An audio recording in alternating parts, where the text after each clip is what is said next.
Je suis Anne Quentin, je suis critique, je suis auteure, je suis performeuse. Tout commence en 2008 par une étude que je propose au ministère de la Culture en partant d'un postulat qui était assez simple. Moi, je viens du théâtre avant d'avoir commencé à m'intéresser au cirque. C'est que on entendait beaucoup les metteurs en scène de théâtre, les comédiens de théâtre parler de ce qu'ils faisaient, et les artistes de cirque jamais. Il y avait l'institution qui prenait la parole pour le cirque, il y avait ceux qu'on nomme les experts, les journalistes, les critiques, les historiens, il y avait des livres de photos, mais il n'y avait jamais de prise de parole des artistes de cirque. Or, ceux que je côtoyais, je trouvais qu'ils parlaient très bien de ce qu'ils faisaient. Et donc, je suis arrivée au ministère en disant il faut absolument donner la parole aux artistes de cirque parce qu'ils raconteront au moins une histoire qui n'est pas celle que la critique raconte ou que l'histoire raconte. En tous les cas, ça va nous donner un angle différent. Ça semblait tellement évident que tout le monde a suivi. Cette étude est restée à l'état d'étude pendant 10 ans, donc elle était constituée de 17, je crois, monographies d'artistes qui reprenaient, selon une grille collective que j'avais proposée et qu'ils avaient acceptée, leur processus de création chacun de A à Z. La grille de lecture me permettant, moi, à la fin, de tirer des lignes ou de tirer des fils de leur manière de travailler. Quand j'ai évidemment réactiver les entretiens que j'avais menés 10 ans avant avec des artistes de cirque. Je leur ai tous envoyé ce qu'ils avaient écrit en disant « Est-ce que tu maintiendrais aujourd'hui ce que tu disais il y a 10 ans et sinon, en quoi ça se modifie de manière à ce que on ne trahisse pas ta pensée aujourd'hui ?» La plupart ont dit « Au fond, je ne changerai pas une virgule ». Et ça, c'était assez intéressant parce que ça voulait dire que, alors un processus de création, c'est une manière de travailler, c'est pas forcément éternellement le même spectacle, mais ça voulait dire qu'une manière de travailler, quand elle s'installe, au fond, elle bouge assez peu. Et il y en a très peu qui ont fait des vrais changements. Donc ça, c'est une chose qui est assez intéressante, c'est comme si le processus, il s'installe peut-être très vite, il peut se raffiner, il peut se complexifier, mais cette façon de travailler en atelier, seul, avec les uns, avec les autres ou pas, de penser les matériaux, comment ils s'agencent, quand ça arrive, ça reste. Alors que naïvement, je pensais qu'avec la maturité, les processus même, puisque le processus de création, c'est quand même tout ce qu'on met pour arriver au spectacle, à une finalité. Je pensais que ça évoluait beaucoup et en fait, non. Ça, c'est la première chose qui m'a frappée. Après, il y a des effets générationnels qui m'ont pas tellement frappée, mais qui sont réels. Hein.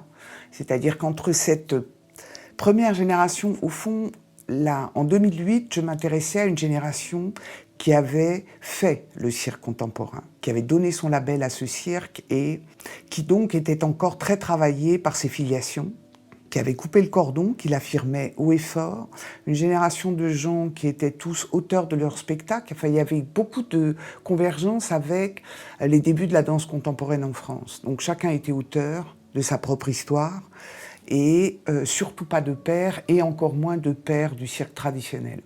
Aujourd'hui, la question, elle n'est plus du tout celle-là. Et c'est un peu normal. C'est-à-dire que ce travail de rupture, il a été fait. Et donc,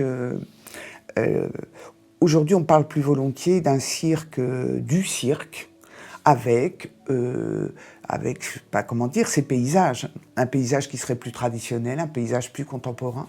Mais c'est un milieu très pacifié que j'ai rencontré. Il était beaucoup plus tranché. Dans cette première génération, que moi j'ai pris il y a 10 ans, mais qui avait déjà 10 ans au moins de spectacle. Puisqu'on peut dire que c'est une enquête qui couvre au fond presque une vingtaine d'années de spectacles. Voilà. Il s'agissait d'essayer de trouver plusieurs générations. Il y avait d'autres générations qui étaient dans la partie de l'étude qui n'y sont plus, sont des gens qui ont arrêté, pour X raisons, l'âge, d'autres choix. Il fallait qu'il y ait toutes les disciplines représentées.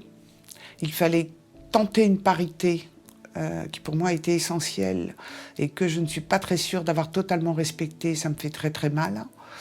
Et il fallait une relation de confiance pour qu'on ait envie de parler aussi longtemps. Évidemment, dans les 25, il y en a Enfin, il y a plein d'autres gens que j'aurais adoré aller chercher, interroger. On ne fait pas un livre avec 500 voix. Je ne voudrais pas laisser penser qu'aujourd'hui, il y a une génération plus politique qu'avant. Je pense que d'abord, le monde a bougé, ils ont bougé avec. On est dans un monde ultra incertain, avec peut-être même... Enfin, quand on annonce à une génération que la fin du monde est possible, la fin de ce monde-là est possible, évidemment qu'elle est plus inquiète et qu'on la sent, au fond, plus précaire, plus solidaire peut-être aussi. Je vois que la parole se prend. La parole se prend. C'est-à-dire, au fond, dans les premières générations, les filles s'exprimaient peu. Elles n'avaient pas forcément plus de difficultés qu'aujourd'hui, mais elles n'en parlaient pas. Parce que dans un monde très masculin et très macho, parce qu'on ne va pas se cacher derrière notre petit doigt, le monde du cirque n'échappe pas à ça, loin de là. Et peut-être même que les archétypes du corps jouent encore plus à plein, donc je dirais même qu'il est macho, mais qui s'ignore ou qui ne veut pas se voir comme tel. Dans ce monde-là, les filles à 20 ans ne voulaient pas prendre la parole. Parce que c'était dire qu'il y avait une différence, or elles essayaient sans cesse de masquer leur différence. Peut-être que 10 ans après, elles ont vu que ça n'avançait pas beaucoup. Elles ont vu que peut-être très récemment, parce que MeToo, parce que tous ces événements-là ont fait que la prise de parole pour les filles est plus facile, elles ont vu que c'était pas honteux de prendre la parole en disant qu'il y avait des exactions et que leur position n'était pas la même.